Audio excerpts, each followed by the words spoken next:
মোবাইলের চার্জ চলে গেলে যতটুকু টেনশন আপনি করেন, নামাজ ছেড়ে দিলে ততটুকু টেনশন করেন না কেন? কথা বলেন ঠিক কিনা? ফেসবুক লক হয়ে গেলে আপনার টেনশনে খাবার দাবার বন্ধ হয়ে যায়। আপনি আবার নবীর সামনে দাঁড়াতে পারবেন?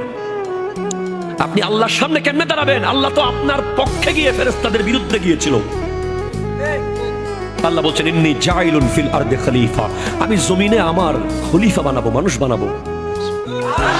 ফেরেশতারা বলছে, আতাজালু ফিহা মান ইউফসিদু ফিহা ওয়া ইয়াসফিকু দিমা, আপনি কাদেরকে বানাবেন? যারা জমিনে গিয়ে মারামারি কাটাকাটি করবে তাদেরকে?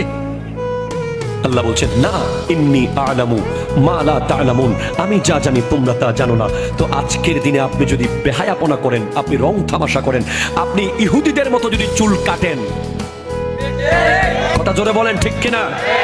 চুলের এদিকে ঘষা মারা, এদিকে আগা মারা, ওইদিকে মাথা মেরে দেওয়া, আনারস কাট, এগুলো মুসলমানের চুল নয়, এগুলো ইহুদিদের চুল। কথা বলেন ঠিক কিনা?